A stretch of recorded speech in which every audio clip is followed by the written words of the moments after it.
I was drowning in my own lungs when my sister ripped the oxygen tube from my face. "Stop faking it!" Hannah hissed, her manicured nails scratching my cheek as she yanked. "You just want pity." The air vanished. My chest collapsed inward like a crushed soda can. I clawed at the empty space where the tube had been, my vision, swimming with black spots, my throat making sounds I didn't recognize, desperate animal gasps that echoed off the hospital walls. My parents stood 3 feet away. They said nothing. My mother crossed her arms. My father looked at his phone. I reached toward them, hand trembling, begging without words. "Help me. Please. I'm your daughter, too." Hannah rolled her eyes. "See, she's fine. Just dramatic as always." What none of them knew, what would unravel everything they believed about our family, was that someone was standing right behind them in the doorway. And 2 weeks later, at our grandfather's will reading, that man would place his hand on my sister's shoulder and speak 6 words that destroyed her entire world. "Have you ever been invisible to the people who were supposed to love you most?" My name is April Warren. I'm 35 years old, a healthcare consultant who helps hospitals streamline their operations. I've built a successful career in Denver, own my own condo, and manage my chronic lung disease with careful discipline. None of my family knows any of this because none of them have ever thought to ask. I grew up as the invisible daughter in a family that only had eyes for my younger sister. From the time I was 8 years old and Hannah was 2, I learned that my role was to be strong, self-sufficient, and undemanding. Hannah was delicate. Hannah needed extra attention. Hannah required protection from a world that might bruise her precious feelings. I was expected to handle whatever life threw at me without complaint because that's what big sisters do. Grandfather Charles was the only exception. When I was 12, he found me crying behind his tool shed after my parents forgot my birthday for Hannah's dance recital. He knelt down, wiped my tears with his calloused hands, and said something I've carried with me ever since. "April, you are a gem hidden in darkness. One day the light will find you." I didn't fully understand what he meant then. I think I'm only beginning to understand now. When Grandfather died 2 weeks ago, I drove 4 hours from Denver to Colorado Springs for his funeral. I stood in the back of the church while Hannah sobbed dramatically in the front pew, surrounded by relatives offering tissues and sympathetic embraces. My mother announced to everyone that Hannah had been such a comfort to Dad in his final days, while I had been too busy with work to visit. The truth was that no one had told me Grandfather was declining until 3 days before he passed. By the time I arrived, he was already gone. After the service, Hannah cornered me near the coat closet. Her eyes were dry, despite the performance she'd given minutes earlier. She leaned close, her perfume overwhelming, and whispered with a smile that didn't reach her eyes. "Grandfather left everything to me, April. The house, the investments, everything. You should get used to that." She patted my cheek like I was a child. Some of us were actually there for him. I wanted to scream.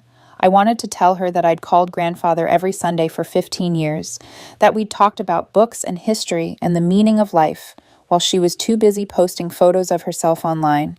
But I said nothing. I never did. That was my role.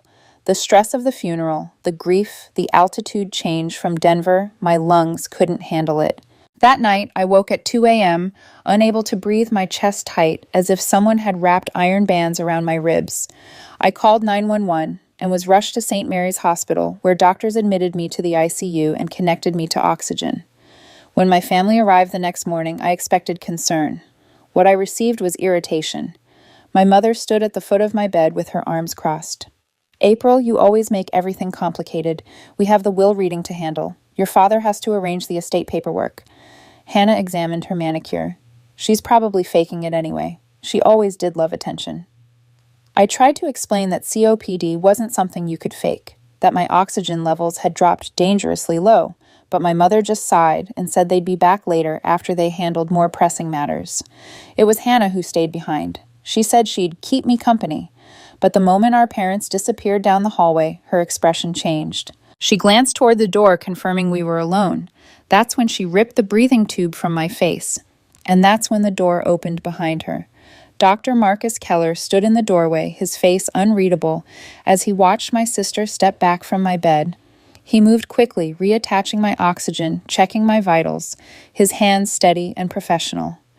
But when he turned to Hannah, his voice was cold as steel. What did you just do? Hannah stammered something about the tube being loose. But I saw something flicker in Dr. Keller's eyes, something that told me this wasn't the first time he'd witnessed cruelty in this family. Dr. Keller ordered Hannah to leave immediately. She protested, claimed it was a misunderstanding, said the tube had simply come loose. But Keller's expression remained stone cold, and eventually Hannah grabbed her purse and stormed out, muttering something about ungrateful sisters and wasted time. I lay there trembling, my throat raw, my mind racing with questions I couldn't form into words. Keller checked my vitals twice, adjusted my oxygen flow, and told me to rest. But rest felt impossible when the person who was supposed to be my sister had just tried to suffocate me. The next morning, after the doctors completed their rounds and my family sent word they were too busy with estate matters to visit Keller, returned to my room. He pulled a chair close to my bed and sat down with the weariness of someone carrying a heavy burden.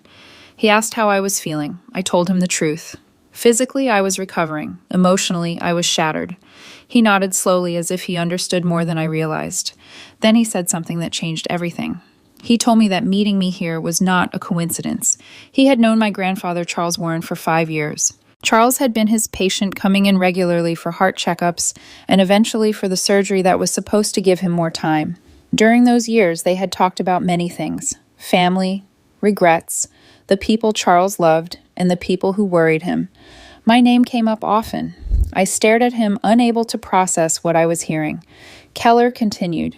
He said that 3 years ago, during one of their appointments, Charles had made an unusual request. He asked Keller to watch over me if I ever ended up at St. Mary's. Charles knew about my lung condition. He knew that Colorado Springs was my hometown, that I might return someday and need medical care here. He wanted someone on my side. Keller remembered exactly what Charles had said. April is the granddaughter my family forgot. She has no one in her corner. If anything ever happens to her, please be there. Keller had promised, never expecting the day would actually come. Until last week, when he saw my name on the admission list. I couldn't speak. My grandfather had thought of me. He had planned for me. He had asked a stranger to protect me because he knew my own family wouldn't. Keller reached into his coat and pulled out a folder. He said Charles had given this to him 6 months ago, with instructions to pass it to me when the time was right. Inside were newspaper clippings, printed articles, pages from industry publications. All of them were about me. One article described how my consulting work had helped Denver Memorial Hospital avoid a financial collapse 3 years ago. Another featured an interview where I discussed efficiency strategies for struggling medical centers. There were dozens of pieces spanning nearly a decade of my career. In the margins and handwriting, I recognized from birthday cards long ago my grandfather had written notes. My granddaughter did this. So proud of her. She built this life completely on her own. The tears came before I could stop them. For 35 years, I believed no one in my family saw me. I believed I was invisible, forgettable, unworthy of attention or pride. But grandfather had been watching all along. He had collected evidence of my achievements like precious treasures. He had carried my successes in his heart even when he couldn't tell me directly.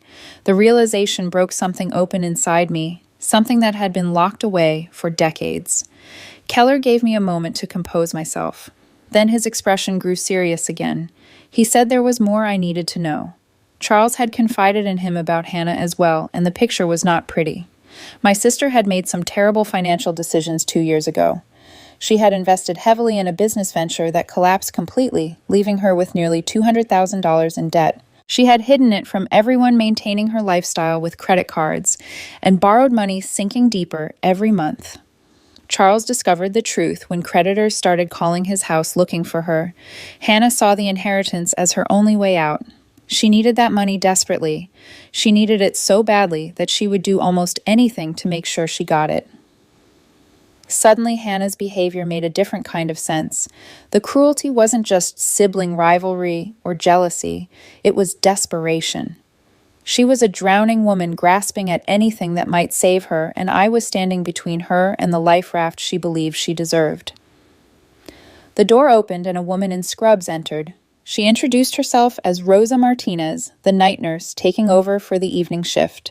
She was perhaps 50 years old, with kind eyes and silver streaks in her dark hair.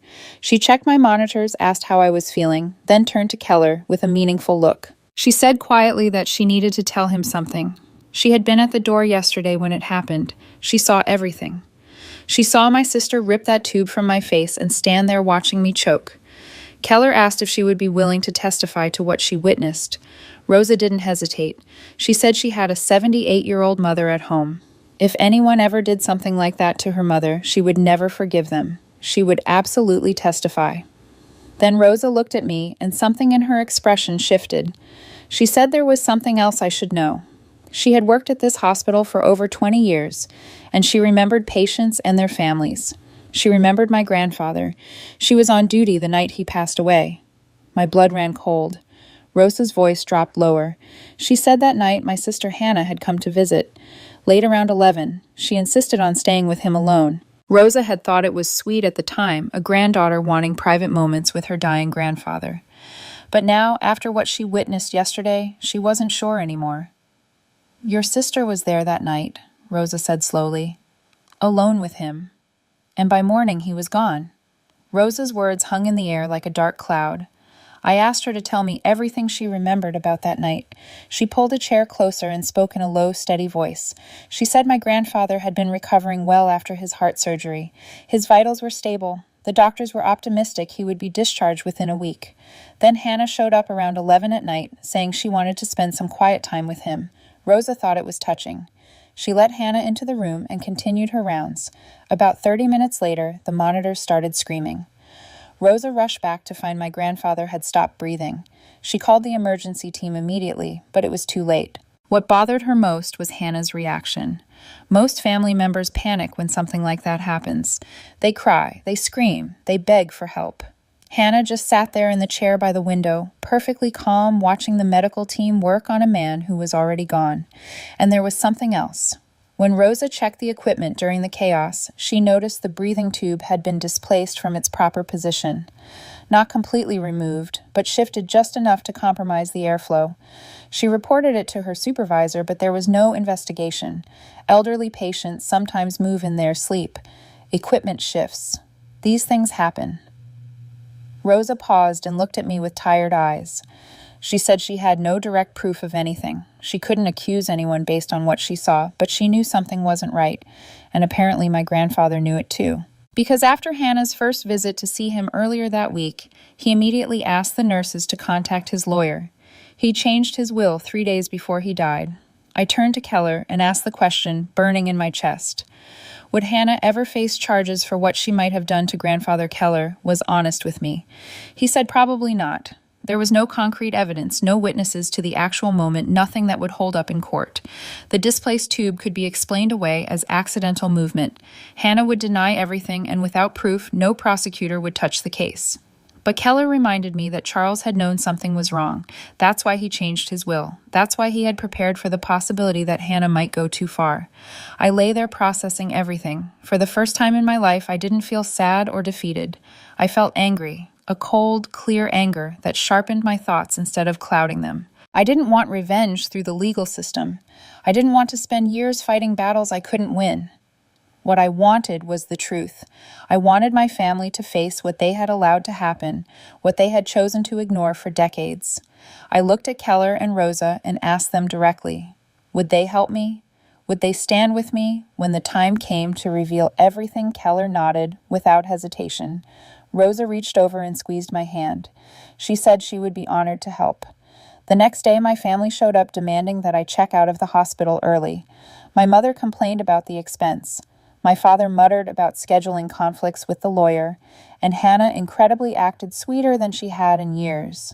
She sat on the edge of my bed and said she was so worried about me. She said I should come home and rest properly before the will reading. She even offered to make me soup.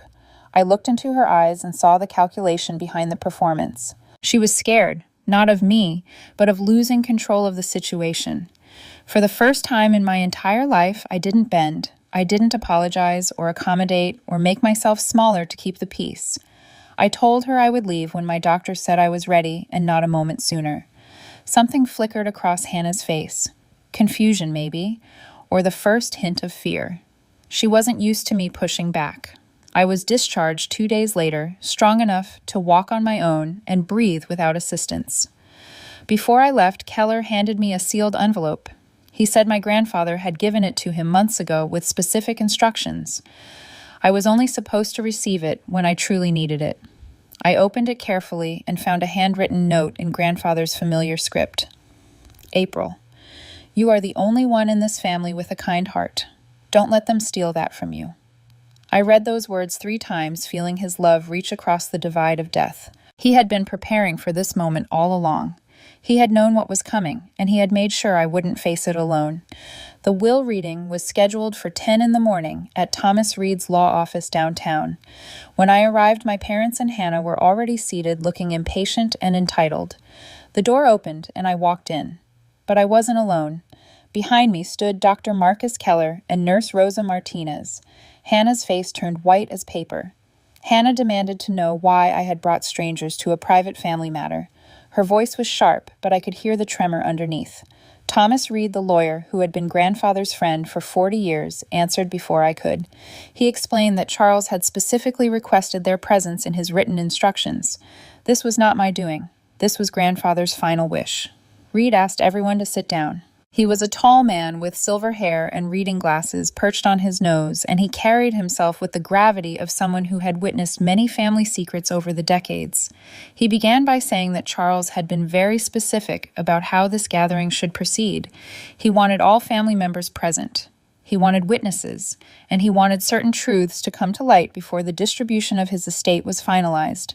Hannah sat with her arms crossed, still confident that everything would go her way. My parents exchanged nervous glances, clearly unsettled by Keller and Rosa's presence. Reed opened the first document and began reading. The main house, valued at approximately $800,000, would be divided equally among 3 parties: Linda Warren, Richard Warren, and April Warren. He paused. Hannah's name was notably absent. Hannah jumped to her feet immediately. She said there had to be a mistake. Grandfather had promised her the house. He had told her she would be taken care of. Reed looked at her calmly over his glasses and asked her to please sit down. There was more to come. Hannah's confidence cracked visibly, but she lowered herself back into her chair with clenched fists. Reed then turned to Keller and invited him to speak. My parents looked confused, but Hannah's face had gone from white to gray. Keller stood and addressed the room in his steady, measured voice.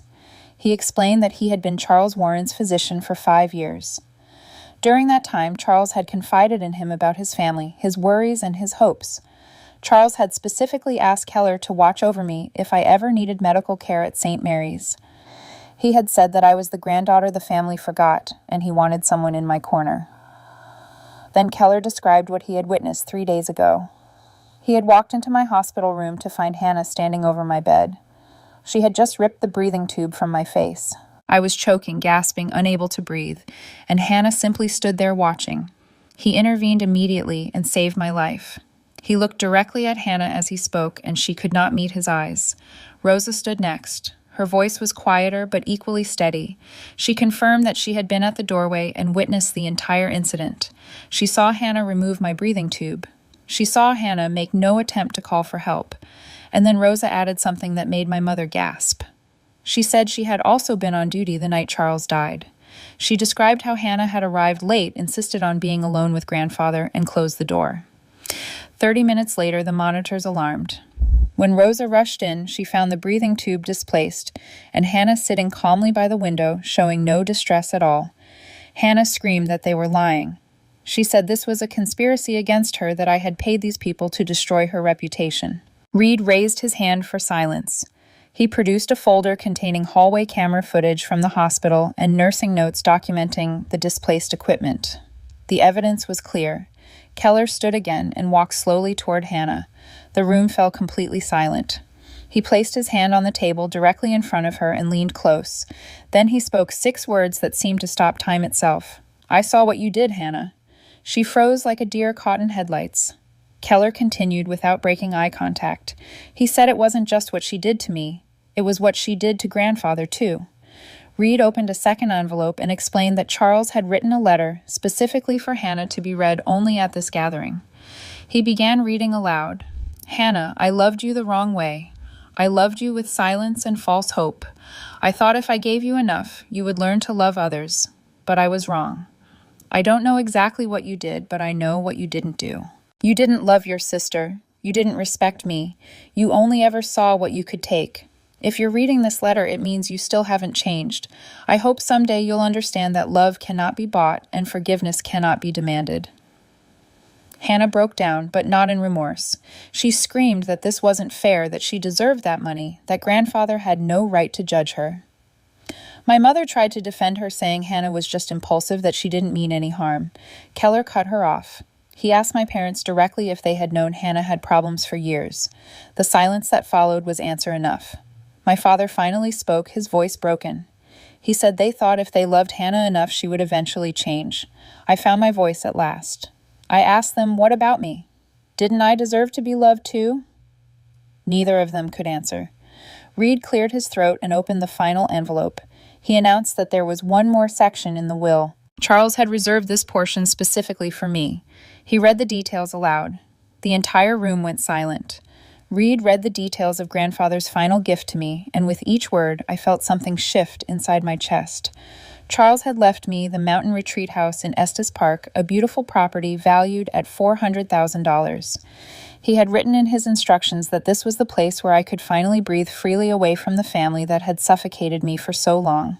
He had also established a healthcare trust fund of $150,000 specifically designated for my ongoing medical treatment, ensuring I would never have to worry about affording the care my lungs required. And finally, he had bequeathed me his entire rare book collection, the same worn volumes we had read together when I was a child, spending summer afternoons in his study, escaping into worlds where daughters were treasured and families actually loved each other. The room remained frozen in stunned silence. Hannah looked like she might collapse. Her face had gone from white to gray to something almost green, and her hands gripped the armrests of her chair so tightly. Her knuckles protruded like small stones beneath her skin. My parents stared at the floor, unable to meet anyone's eyes, suddenly fascinated by the pattern of the carpet beneath their feet. Nobody spoke. Nobody moved. The only sound was the gentle ticking of the antique clock on Reed's bookshelf, counting the seconds of their collective shame. Reed reached into his folder once more and produced one final envelope, this one addressed to me personally in grandfather's handwriting. He handed it across the polished mahogany table, and I accepted it with trembling fingers. The paper felt fragile and precious, like holding a piece of grandfather himself. I opened it carefully, not wanting to tear anything, and unfolded the letter inside. His familiar handwriting filled the page, slightly shaky from his age, but still unmistakably his. My dearest April, he had written, you are the gem hidden in darkness that I spoke of so many years ago when you were just a sad little girl crying behind my tool shed. I have watched you grow into an extraordinary woman, despite everything working against you. And my heart has swelled with pride at every achievement you earned through your own determination. I am sorry I didn't protect you sooner. I am sorry I didn't stand up to your parents and demand they treat you fairly. I was old and afraid to confront my own children about how they had failed you. I told myself that keeping the peace was more important than speaking the truth.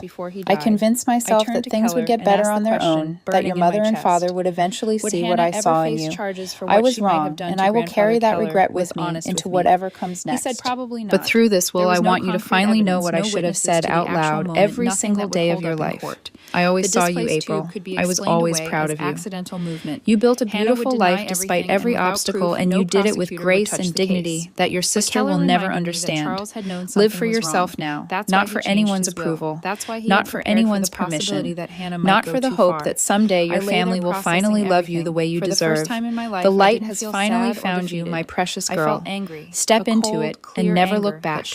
With all my love forever and always, your grandfather who adores you. I couldn't stop the tears. They fell onto the paper, blurring some of the words, and I didn't care. For 35 years, I had believed I was invisible and worthless to my family. For 35 years, I had worked harder, achieved more, and asked for less, hoping that someday someone would notice. Now I held proof in my hands that the person who mattered most had seen me all along.